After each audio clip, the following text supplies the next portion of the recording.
Baik, bismillahirrahmanirrahim. Assalamualaikum warahmatullahi wabarakatuh. Jumpa lagi dengan saya di Abil Maiwa Channel. Jadi teman-teman, channel ini merupakan channel pendidikan tempat kita berbagi tentang aplikasi pendidikan, Microsoft Office, serta tips dan triks komputer. Jadi pada video kali ini teman-teman ya, kembali lagi admin akan mencoba mengupdate informasi terbaru seputar perkembangan P3K Guru di tahun 2023. Yang mana di sini kami akan menyajikan informasi jelang daftar P3K Guru 2023. Guru P1 ada formasi sekolah induk, apakah betul-betul menjadi auto penempatan menjadi ASN, dan bagaimana dengan formasi P3K 2023 prioritas 1 dan bersiap untuk tanggal 3 Agustus 2023.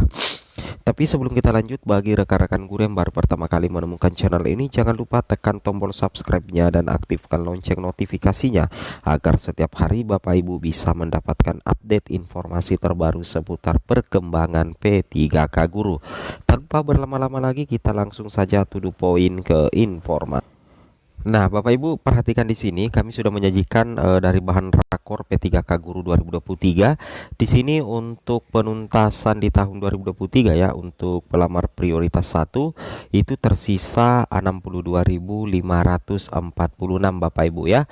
Nah, dari 62.546 ini semuanya adalah pelamar P1 ya. Semuanya ini adalah P1 Bapak Ibu. Nah, inilah yang menjadi pelamar prioritas ya.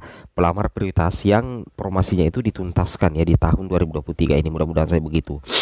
Nah, di sini kita lihat ya, dari 62.546 P1 yang tersisa, baik yang tidak mendapatkan penempatan atau dibatalkan penempatannya, di sini ada 45.241 mapel dibutuhkan di sekolah ya, di daerah.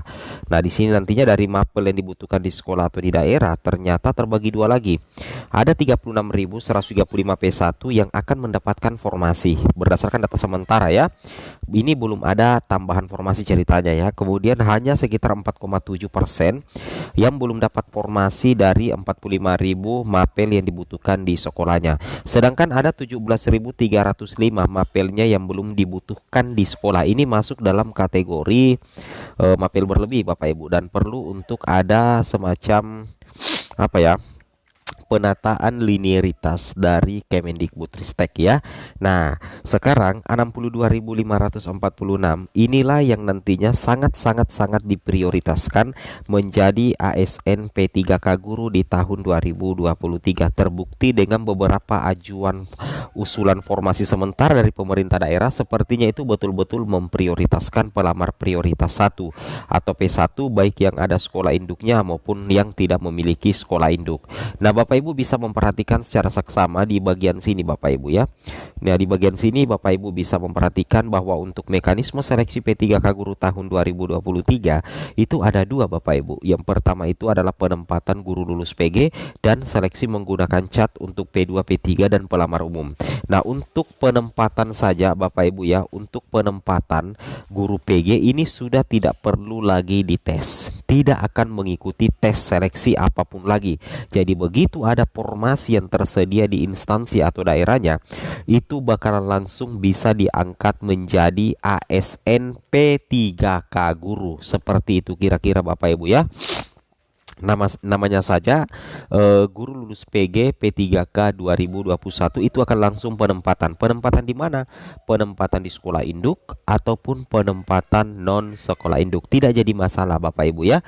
Nah, inilah kelebihan dari pelamar P1 karena menjadi prioritas formasi penempatan di P3K Guru 2023. Nah, nanti setelah P1 ini terakomodir dan jika masih tersedia formasi, barulah dilaksanakan seleksi menggunakan cat yang akan diikuti oleh pelamar P2, pelamar P3 dan pelamar P4 Bapak Ibu ya. Itu yang wajib Bapak Ibu ketahui. Nah, bagaimana dengan guru PG yang memiliki formasi di sekolah induknya nanti? Nah, bagi guru PG yang memiliki sekolah induknya nanti, itu bakalan diprioritaskan untuk langsung diangkat menjadi ASN. Tidak ada yang bisa mengganggu-gugat ya. Begitu Bapak Ibu memiliki formasi di sekolah induknya yang linear dengan ijazah Bapak Ibu guru dan Bapak Ibu itu adalah adalah pelamar prioritas 1, maka secara otomatis nantinya Bapak Ibu itu sangat-sangat berpotensi atau berpeluang untuk langsung diangkat menjadi ASN P3K ya. Tidak ada yang bisa menggeser Bapak Ibu, dan formasi Bapak Ibu itu tidak akan diambil oleh orang lain. Intinya formasi Bapak Ibu ya di sekolah itu adalah linear dengan ijazah Bapak Ibu, dan jumlah formasinya setara dengan jumlah guru induknya yang PG. Seperti itu ya.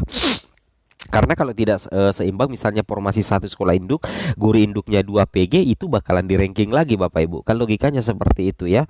Nah, di sini sangat jelas dikatakan 62.000 guru yang telah memenuhi nilai ambang batas pada seleksi P3K guru tahun 2021 itu ditempatkan di satuan pendidikan berdasarkan ijazah ya, berdasarkan ijazah atau sertifikat yang dimiliki dengan mempertimbangkan kebutuhan ya, dengan mempertimbangkan kebutuhan dan kuota formasi yang tersedia. Nah, ingat ya. Jadi penempatan P1 itu bukan asal penempatan juga kalau berdasarkan aturan ya, aturan yang berlaku. Nah, untuk penempatan P1 itu nantinya disesuaikan dengan linearitas ijazah Bapak Ibu ya. Linearitas ijazah, apakah ijazah Bapak Ibu yang linear atau sertifikat pendidik Bapak Ibu yang linear, kalau misalkan Bapak Ibu memiliki sertifikat pendidik. Nah, kemudian Bapak Ibu perlu ketahui ya, meskipun anggaplah di daerah Bapak Ibu itu ada formasi untuk guru lulus PG, tapi guru lulus PG itu ijazahnya tidak linear dengan formasi, itu kan sama saja bohong Bapak Ibu ya. Nah, jadi saya sudah katakan bahwa penempatan P1 di satuan pendidikan itu berdasarkan ijazah atau sertifikat yang dimiliki dengan mempertimbangkan kebutuhan dan kuota formasi yang tersedia. Seperti itu kira-kira Bapak Ibu ya. Nah, kemudian di sini ditambahkan lagi, individu ditempatkan di tempat tugas masing-masing sepanjang kebutuhan tersedia. Ingat ya, ketika misalkan ada formasi di sekolah induk Bapak Ibu, maka Bapak Ibu pasti akan ditempatkan di sekolah induk Bapak Ibu ya. Untuk P3K 2023, aturannya tidak bakalan jauh beda dengan P3K 2022 Bapak Ibu. Jelas di sini katakan individu ditempatkan di tempat tugas masing-masing sepanjang kebutuhan tersedia. Dan bagaimana kalau misalkan tidak ada formasi di sekolah induk? Di sini dikatakan apabila tidak terdapat kebutuhan di tempat tugasnya, maka akan ditempatkan pada satuan pendidikan yang membutuhkan. Nah, jadi seperti itu ya. Jadi peluang bagi guru yang memiliki formasi di sekolah induknya itu lebih berpeluang aman ya untuk mendapatkan penempatan ketika tidak ada formasi di sekolah induk. Contoh misalkan ya, anggaplah ya di sekolah A ini, anggaplah di sekolah A ini ada dua formasi ya, ada dua formasi ya Bapak Ibu ya, P3K guru 2023. Kemudian di sekolah itu ternyata ada dua guru induk ya. Jadi ada dua guru induk yang berstatus PG ya, berstatus PG ya. Nah, dia adalah anggaplah guru honorer negeri yang lulus PG. Sedangkan di sekolahnya itu memang membutuhkan guru 2 dan formasi yang tersedia juga 2. Maka secara otomatis guru lulus PG ini akan langsung mengisi formasi yang ada di sekolahnya. Jadi formasi 1 diserahkan kepada guru yang satu, formasi yang satunya diserahkan kepada guru yang kedua yang sama-sama lulus PG. Jadi formasi yang ada di sekolah A ini tidak bisa diganggu gugat oleh guru-guru dari luar Bapak Ibu ya. Tidak bisa diganggu gugat oleh guru-guru dari luar. Berbeda kalau misalnya seperti ini. Misalkan di sekolah A seperti ini ya. Di sekolah A ini anggaplah ada satu formasi Bapak Ibu, ada satu formasi, kemudian anggaplah ada dua guru PG. Ada dua guru PG. Tapi anggaplah formasi yang tersedia di sini adalah guru olahraga ya, formasi PJOK. Tapi guru PG-nya ini tidak linear dengan guru PJOK itu. Nah, ingat ya, guru PG ini adalah guru kelas, tapi formasi yang ada di sekolahnya cuman guru olahraga. Maka formasi ini itu bisa berpindah Bapak Ibu, bisa berpindah ke sekolah B. Misalkan di sekolah B itu ada satu guru olahraga dan memang sekolah B ini membutuhkan guru olahraga, maka formasi ini bisa dipindahkan ke sekolah B. Logikanya ya, kalau memang guru induk yang ada di sekolah A itu tidak linear dengan formasi yang ada di sekolah A. Seperti itu ya, mohon maaf ya. Oke. Lagi flu. Nah, jadi logika seperti itu Bapak Ibu ya. Nah, ini untuk P2 dan P3 itu nanti melaksanakan seleksi cat kalau masih ada ketersediaan formasi. Nah, ini contohnya Bapak Ibu ya. Ini contoh ilustrasi ya. Anggaplah di sini